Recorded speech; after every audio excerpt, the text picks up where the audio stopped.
Hey guys, welcome back to my channel. My name is imoleayotutorials. In this video, I decided to move away from the shimmer eyeshadow look. This time I wanted a bold orange eyeshadow look, and let me tell you guys, I absolutely love and enjoyed creating this stuff. Let's get into it. The first on our list is the skin prep. My model has a dry skin, and if you don't know how I do my skin prep, just check my previous video on how I do my skin prep. It's the same thing. I didn't change anything. So let me give you some tips before we get into this video. Tip 1, make sure you apply your moisturizer under your eye just to avoid creasing and dryness under the eye. Secondly, do not apply your primer under your eye to avoid creasing. For foundation, I am using the Fenty Beauty Pro Filter Foundation in 490, and that is a perfect shade. For cream contour, I'm using the Fenty Beauty Pro Filter Foundation in 490, and you can use any bronzing cream that you have. The one that I will actually advise you get is the MAC Cosmetic Bronzing Palette. That one is actually really good.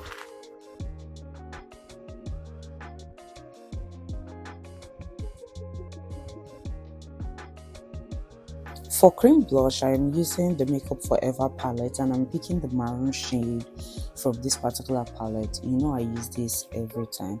To highlight, I'm using the Kevyn Aucoin Skin Enhancer in SX14, and I'm using that on the chin, cupid bow, forehead, and the bridge of our nose, and also under our eyes to just brighten those areas.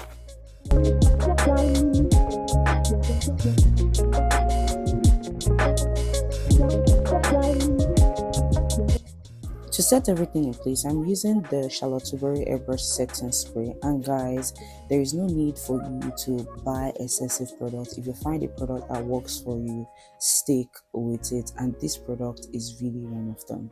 And I think as makeup artists, we always like to buy different products, try out different products. It is not bad, but just make sure that if one has not yet finished, there is no reason why you should buy another one.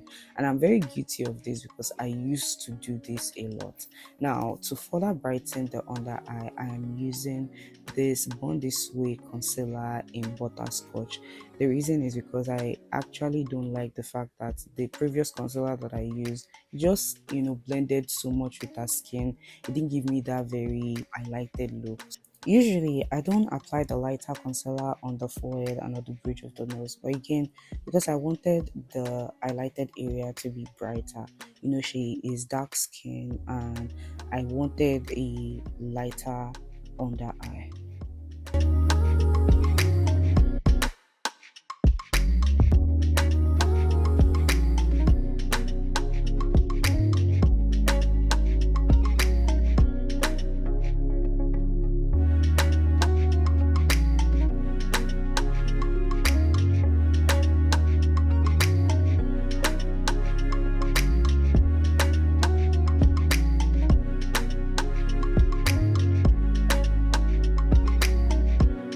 To set the concealer in place, I'm using the One Size Sesame powder in Darkest Deep and Sweet Honey. One of the things that I'm enjoying these days is mixing powders, mixing setting powders, and make sure you understand undertones and skin tones before you do this step.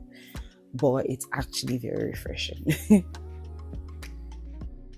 Today I didn't do the nose cream contour. I wanted something different by using powder contour method, and I actually liked it. Will I be doing it again? I actually don't know. I'm not sure, but it's not that bad. Moving on to the powder, I am using the Sylvimak powder in Leather and Burnt Walnut to set the creamy area in place.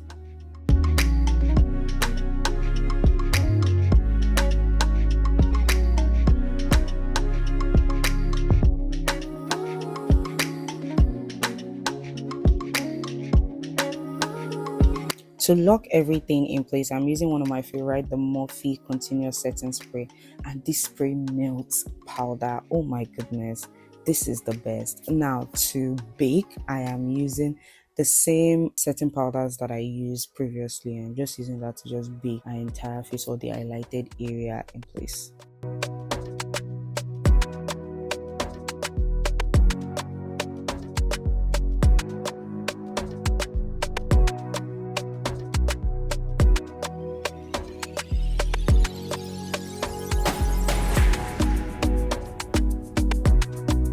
For powder contour, I'm using the Annie's Beauty Meets the Browns.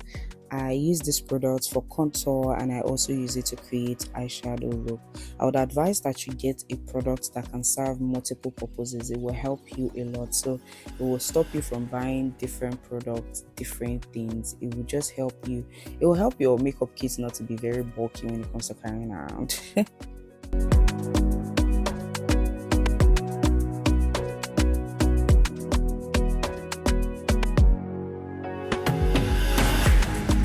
Now let's move on to the eyeshadow. Today I'm using the Benign Clown White as our eyeshadow base. You guys know that this is a staple in my makeup kit.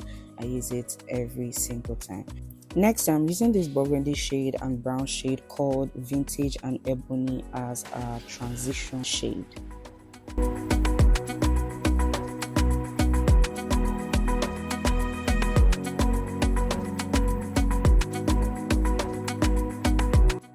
Then I'm using these two black shade, Mocha and Smoke, at the outer corner of our eye, and I am blending it into a crease.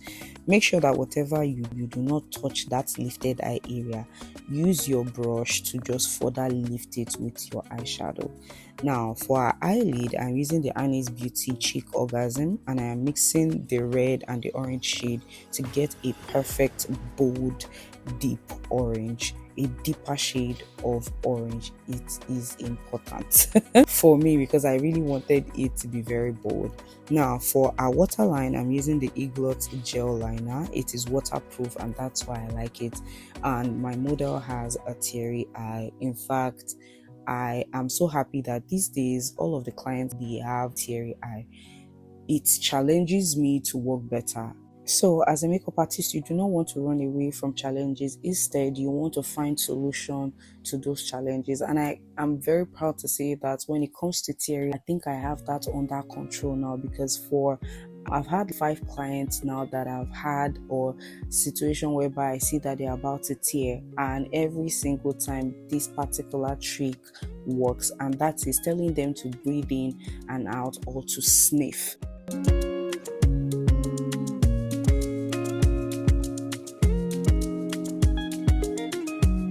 Now moving to the lips, I am using this beauty creation. It is Last Touch and Skeptical. Skeptical is the first shade that I'm using, and I actually didn't really like it because it blended with our skin. So what did I do? I decided to go in with a black lip liner, and then I just used that to overline our lip to create that very bold lip that we all want to see on this page.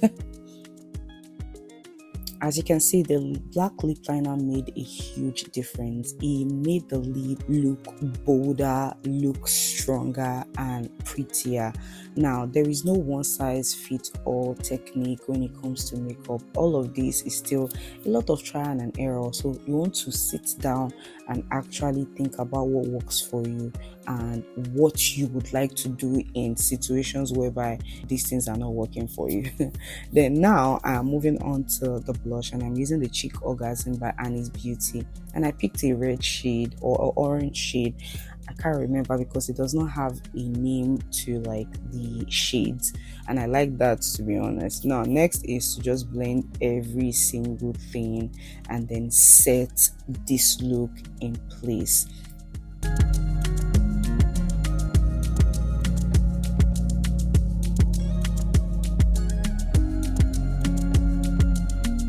Guys, I almost forgot about the eyebrows on the day I was creating this look. I was done with this part and I was like, oh, we are done. And then I remembered, oh my goodness, I did not do the eyebrows. Guys, please don't be like me. I actually do my eyebrows last because it works for me. Again, makeup is trial and error. It doesn't work for you, it works for you. This is the easiest way I can do my makeup, and that is why I do my eyebrows last and every other thing follow. Now, if you've watched up until this very moment and you have not subscribed to this channel, what are you waiting for? Please take a moment, it is free. Subscribe to this channel, give this video a thumbs up. Also, leave a comment down in the comment section. Tell me what you would like me to create next. What do you want to learn? What do you want to see on this channel? I will make sure to create that. And don't forget to hit the notification bell just to get notified every single time I post on here.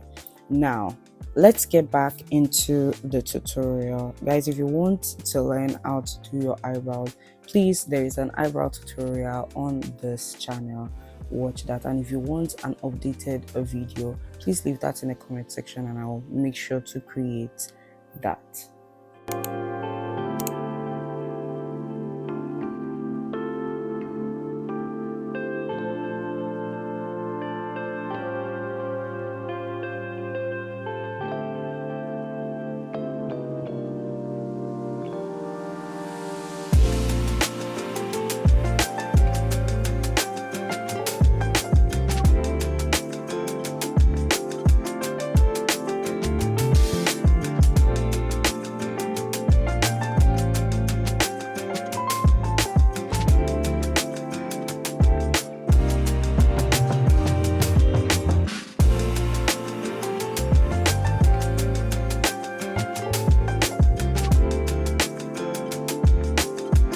For highlighter, I am using the Tarte highlighter. She's always the star of the show.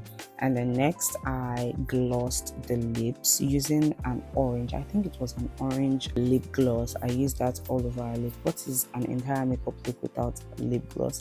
And then lastly, I used my So Pro spray to seal everything in so that this makeup will last 24 hours.